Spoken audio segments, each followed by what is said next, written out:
Students, I am Muhammad Zaid and today we are going to start the next topic which is the continuation of the last topic. हम लोगों ने critical damping, over damping और उसके अलावा normal damping की बात की थी। अब आज अगर हम देखना चाहें तो हम क्रिटिकल डैम्पिंग को डिटेल से डिस्कस करेंगे कि इसको फिज़िकली हम किस तरह से अप्लाई करते हैं और प्रैक्टिकली हम किस तरह से किसी भी क्रिटिकल डैम्पिंग की वेलोसिटी और डिस्प्लेसमेंट फाइंड कर सकते हैं। केस नंबर 1 में जो लास्ट रिजल्ट्स हमने लिखे थे, थोड़ा सा मैं इनको रीकैप कर देता हूँ। वहाँ पे हमने x के बारे में कहा था कि x equals to E power minus P T into C one E power Q T plus C two E power minus Q T, जिसमें आपके पास e आपका एक्सपोनेंशियल फंक्शन था, t आपके पास टाइम था, p की वैल्यू हमने सब्सिट्यूट किया था r/2m को, जो हमें क्वाड्रेटिक इक्वेशन से मिला था, और इसी तरह से q की वैल्यू जो थी वो r²/4m² माइनस s/m से लिखा था, और c1 और c2 आपके पास कोई से आर्बिट्रेरी कांस्टेंट्स हैं। अब अगर मैं इस इक्वेशन को उठाना चाहूँ, लेट्स से इक्वेशन नंबर 1 को, तो यहाँ पे आप देखें तो q की वैल्यू जो है, q के बारे में हमने कहा था कि q जो है वो r² divided by 4m² minus s/m होता है। अब क्योंकि इस केस में r²/4m² s/m के बराबर है, सो ये आपका डिस्क्रिमिनेंट जो है वो इक्वल टू 0 हो जाएगा। सो q को अगर हम क्वाड्रेटिक इक्वेशन का डिस्क्रिमिनेंट लेना चाहें तो q की वैल्यू हमारे पास 0 आ जाती है। जब आपने q की वैल्यू 0 रख दी तो अब अगर आप इस इक्वेशन को देखना चाहें जो आपने इन टर्म्स ऑफ x लिखी हुई थी, तो इसका बिहेवियर कुछ इस तरह से बनता है कि आपके पास q वाली टर्म्स को 0 पुट करते जाएं, ये वाली टर्म भी आपके पास e power Q T like e power 0 हो जाएगा, ये e पावर माइनस 0 हो जाएगा, e पावर 0 भी 1 के बराबर होगा, e पावर माइनस 0 भी 1 के बराबर होगा। सो आप x को अभी लिख सकते हैं कुछ इस फॉर्म में, ये बनेगा e power minus P T into c1 multiply by 1 plus c2 multiply by 1। तो लिमिटिंग केस जो है, लाइक इस केस में जब आप कहते हैं क्रिटिकल डैम्पिंग है, तो क्रिटिकल डैम्पिंग में आप इस एक्सप्रेशन को इस फॉर्म में लिख सकते हैं। अब अगर आप देखें तो ये जो c है, बेसिकली c1 प्लस c2 आपके पास कोई से कांस्टेंट्स हैं जिनके बारे में आपने कहा था कि बजाय इसके कि हम c1 प्लस c2 बार बार लिखें, हम c1 प्लस c2 को इक्वल टू c लिख सकते हैं।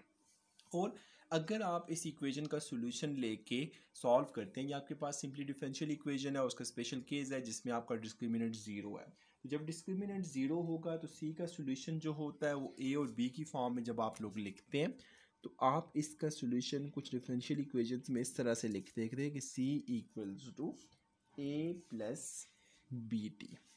और यहाँ से अगर आप देखना चाहें, इसमें a जो है वो आपके पास डिस्प्लेसमेंट टर्म देगा और जो b होगा वो आपको देगा वेलोसिटी टर्म, क्योंकि इसके साथ टाइम फैक्टर मल्टीप्लाई हो रहा है। अब श्योर बात है डिस्प्लेसमेंट जो है वो मीन पोजीशन पे 0 हो जाएगा और एक्सट्रीम पोजीशन पे आपका डिस्प्लेसमेंट जो है वो मैक्सिमम हो जाएगा। ऑन दी अदर हैंड जो वेलोसिटी है वो श्योरली डिपेंड करेगी कोऑर्डिनेट्स के ऊपर। अगर आप उसकी बाउंड्री कंडीशंस पुट करेंगे तो आपको वेलोसिटी की वैल्यू मिल जाएगी। मीन पोजीशन पे velocity of simple harmonic oscillator maximum होगी और एक्सट्रीम पोजीशन पे ये 0 हो जाती है। इसी तरह से जो आपका डिस्प्लेसमेंट होता है वो मीन पोजीशन पे जो है वो 0 हो जाएगा और एक्सट्रीम पोजीशन पे मैक्सिमम हो जाता है। तो आप इस फॉर्म में इस इक्वेशन को लिख सकते हैं। अगर लाइक सी की जगह मैं वैल्यू इस इक्वेशन में पुट कर दूं, लेट्स से मैं इसे इक्वेशन नंबर 2 का नाम दे देता हूं। लाइक इसको मैं यहाँ से सब्स्टिट्यूट करता हूँ, c1 प्लस c2 को मैंने c लिखा और c की जगह मैंने a प्लस बी टी लिखा। तो अब अगर मैं फर्दर सॉल्व करना चाहूँ तो मेरे पास जो x के लिए रिजल्ट आएगा वो कुछ इस फॉर्म में लिखा जाएगा, x equals to E power minus P T into c1 plus c2 की जगह मैंने c लिखा था, c की जगह मैंने a प्लस बी टी लिख दिया था।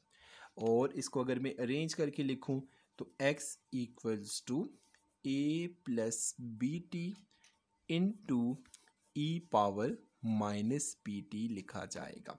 ये रिज़ल्ट मेरे पास x के लिए आता है, लेकिन ये याद रखें ये रिज़ल्ट सिर्फ उस वक्त आएगा जब आप कहते हैं कि आपके पास क्रिटिकल डैम्पिंग है। तो क्रिटिकल डैम्पिंग होने का मतलब क्या हुआ, r²/4m² इक्वल्स टू s/m होगा, तब आप ये रिज़ल्ट लिख सकते हैं।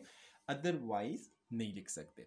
और अगर आप इस x को जाके अपनी स्टैंडर्ड इक्वेशन में पुट कर दें, जो स्टैंडर्ड इक्वेशन आपने स्टार्ट में कहा था कि जो आपके पास इक्वेशन बनती थी वो कुछ इस तरह से थी, mx double dot plus R X dot plus S X equals to 0। तो ये आपकी x की वैल्यू जो है वो इस इक्वेशन को सेटिस्फाई करती है। ये तो आपका बेस कॉन्सेप्ट बन गया, लाइक किस तरह से हम लोग क्रिटिकल डैम्पिंग को देखते हैं। अब इस क्रिटिकल डैम्पिंग की एप्लीकेशंस को देखते हैं कि आपके जो मैकेनिकल ऑसिलेटर्स हैं उन पे इसका क्या बिहेवियर होता है। अगर हम देखना चाहें अब applications to damp mechanical oscillators, तो किसी भी अगर आप डैम्प मैकेनिकल ऑसिलेटर को देखना चाहते हैं उसको किस तरह से हम प्रैक्टिकली देखेंगे और उस पर किस तरह से डिस्प्लेसमेंट और वेलोसिटी फाइंड करेंगे। तो इसके बारे में सबसे पहले हम देखना चाहते हैं कि फ़िज़िकल बिहेवियर हमारे पास क्या होगा।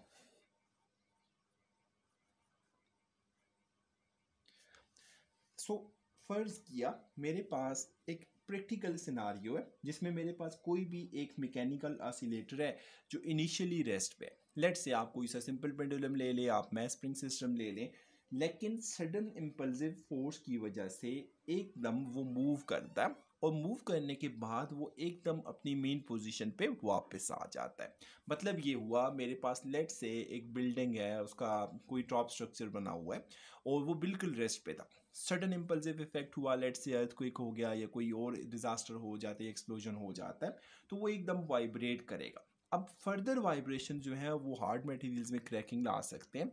तो जैसे ही हम ये चाह रहे हैं कि ये एक दफ़ा वाइब्रेट हो तो वो खुद ब खुद मेन पोजीशन पे आके एक ही वाइब्रेशन में रुक जाए, तो ये आपके पास क्रिटिकल डैम्पिंग होगी। तो मिनिमम टाइम लेके वो वापस अपनी मेन पोजीशन पे आ जाए। तो जब वो मिनिमम टाइम लेके वापस अपनी पोजीशन पे आएगा तो उसका मतलब है इनिशियली अगर आप इस सिस्टम को देखें तो आपके पास जब t0 था, लाइक टाइम ज़ीरो का मतलब क्या है, आपकी इम्पल्सिव फोर्स जो थी या इम्पल्सिव इफेक्ट ज़ीरो था, तो इसका मतलब ये हुआ कि आपके पास डिस्प्लेसमेंट कितना हो गया, ज़ीरो हो गया था, क्योंकि ऑब्जेक्ट आपका मूव ही नहीं कर रहा। जैसे ही इसने इम्पल्सिव इफेक्ट एब्जॉर्ब किया और इसको एनर्जी मिली, उसके बाद क्या होगा। अगर आपने कहा x ज़ीरो था, अभी थोड़ी देर पहले मैंने x के बारे में कहा था कि x को तो हम लिखते होते हैं a plus B T E power minus B T, कुछ इस फॉर्म में लिखा था।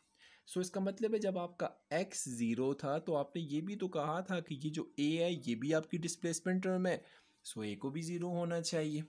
जब a ज़ीरो हो जाएगा तो अब यहाँ से उसके बाद जब आपने ऑब्जेक्ट को मूव किया, जब आप इसकी वेलोसिटी फाइंड करेंगे तो वेलोसिटी क्या हो जाएगी, x डॉट हो जाएगा, जिसको मैं रिप्रेजेंट करता हूँ वेलोसिटी फैक्टर v के साथ।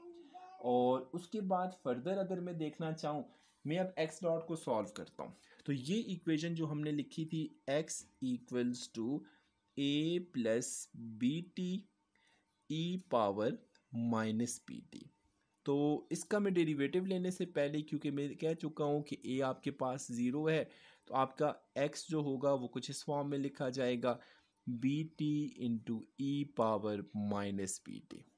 और जब आप x डॉट फाइंड करना चाहते हैं तो आप इस साइड पे भी d बाई डी टी लेंगे, इस साइड पे भी d बाई डी टी लेंगे। तो जब आप d by D T of x लेते हैं तो ये आपके पास बन जाता है वेलोसिटी।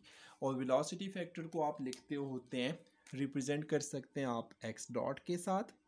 राइट हैंड साइड पे चले जाएं, आपके दो फंक्शंस हैं, एक फंक्शन ये है, एक फंक्शन ये है, आपने डेरिवेटिव लेना है तो आप सिंपली आप यहाँ पे प्रोडक्ट रूल अप्लाई कर सकते हैं। प्रोडक्ट रूल कहता है अगर आप इसको डिफ्रेंशिएट करें तो कुछ इस तरह से होगा, first into derivative of second plus second into derivative of first. So first function आपके पास बी टी है इनटू यहाँ से आपने डेरिवेटिव लेना है d by D T of E power minus P T का, और फिर उसके बाद क्या होगा प्लस सेकेंड फंक्शन आपके पास है e power minus P T into, अब आपने डेरिवेटिव लेना है फर्स्ट फंक्शन का, तो ये कुछ इस तरह से बनेगा d by D T of B T.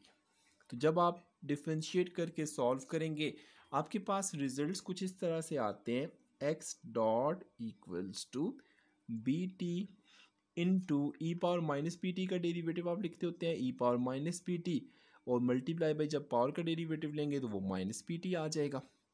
फिर प्लस इसी तरह से इधर आपके पास ई पावर माइनस पी टी था, और उसके बाद बी टी का डेरिवेटिव ले लें तो वो आपके पास बी हो जाएगा। ये आपके पास एक्स डॉट की वैल्यू बन जाती है।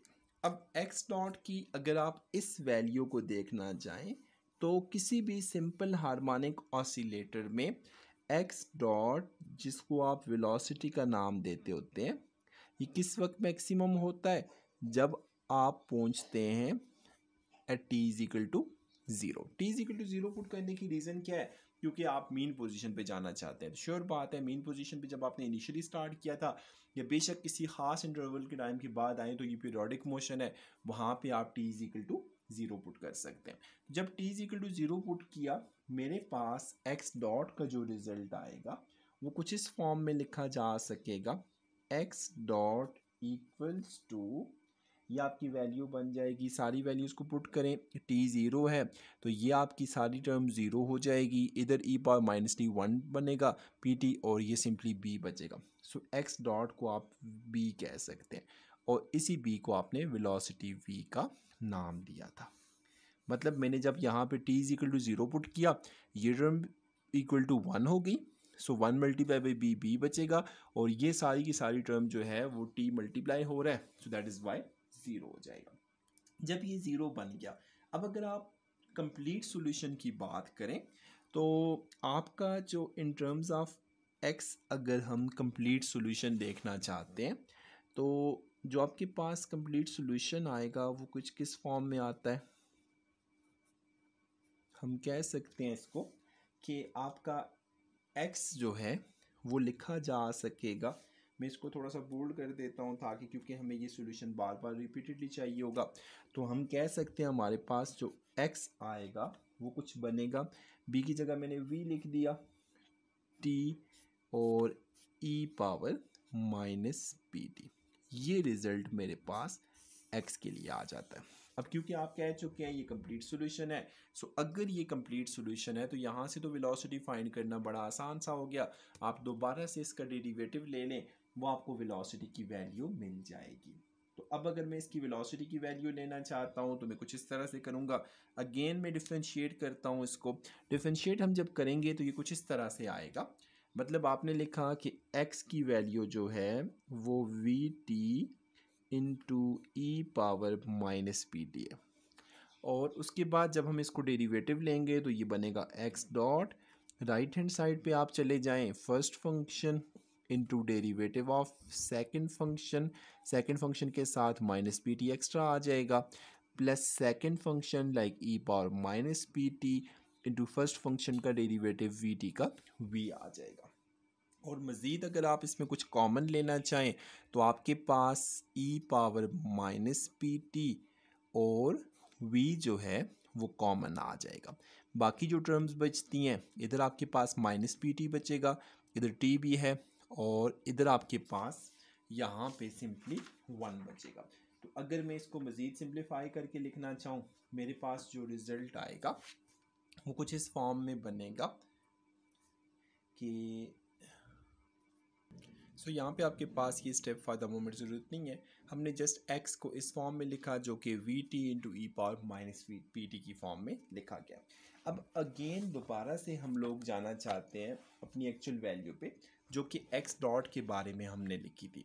हमने कहा था हमारे पास जो x डॉट की वैल्यू आई थी वो कुछ इस फॉर्म में थी कि x dot equals to B times, B की जगह हम ऑलरेडी कह चुके थे ये v लिखा जा सकता है, so v times e power minus P T into one minus P T. अब अगर आप देखें तो जब हम बात कर रहे हैं कि आपके पास x डॉट इस फॉर्म में लिखा जा चुका है, तो x डॉट इस फॉर्म में लिखते हैं तो आप एक्सट्रीम पोजीशन पे चले जाएं।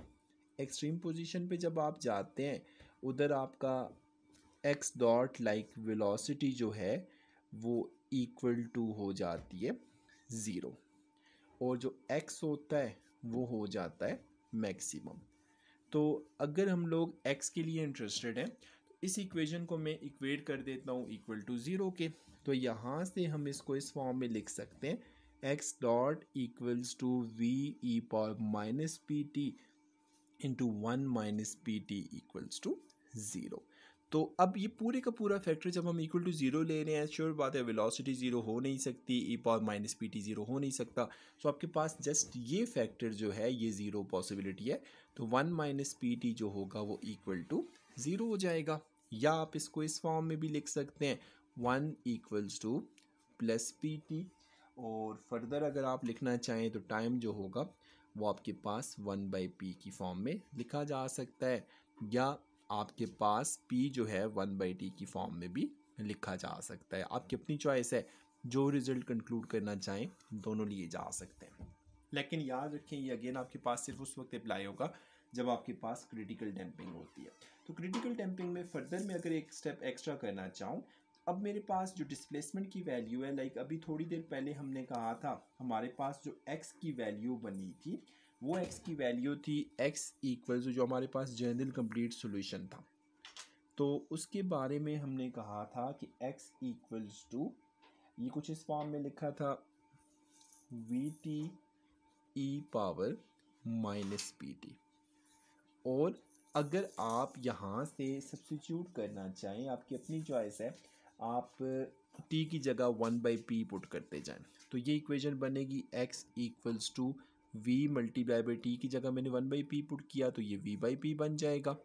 इधर आपके पास आ जाता है e power minus P multiply by T की जगह वन बाई पी पुट कर दिया, ये रिज़ल्ट कैंसिल हो जाएगा। तो आपके पास रिज़ल्ट बनता है x equals to v divided by p into E power minus one. और इसी रिज़ल्ट को मैं कुछ इस फॉर्म में भी लिख सकता हूँ, वन बाई ई को मैं बाय ले आता हूँ लाइक ई पावर माइनस वन को into V divided by P. अब एक्सपोनेंशियल फंक्शन e जो है इसकी कांस्टेंट वैल्यू है 2.718। सो जब आप 1 डिवाइड बाई 2.718 करेंगे और कैलकुलेटर से सॉल्व करेंगे तो आपके पास रिजल्ट कुछ इस फॉर्म में आएगा कि x इक्वल्स टू ये आ जाता है आपके पास वन बाई ई, कैलकुलेटर से सॉल्व करें इट विल गिव यू 0.368 और उसके बाद v डिवाइडेड बाई p। और फर्दर अगर आप p की अपनी स्टैंडर्ड वैल्यू पुट करना चाहें, वो आपने r बाई टू एम पढ़ा था, सो आप x को कुछ इस फॉर्म में भी लिख सकते हैं x equals to 0.368 into V divided by p की जगह r divided by two M.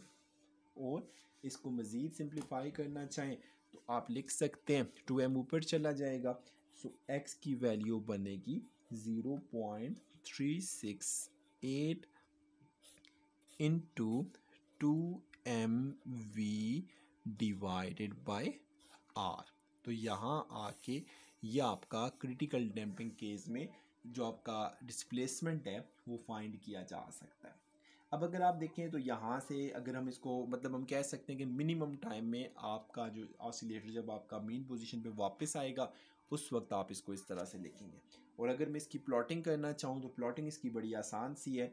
Initially आपने स्टार्ट लिया था ज़ीरो से, सो एक एक्सिस आप ले लें, एक्स एक्सिस आप डिस्प्लेसमेंट एक्सिस ले लें, वाई एक्सिस आप टाइम एक्सिस ले लें, एक्स एक्सिस पे एक्स ले सॉरी वाई एक्सिस पे आपने डिस्प्लेसमेंट एक्स ले लिया, एक्स एक्सिस पे टाइम ले लिया।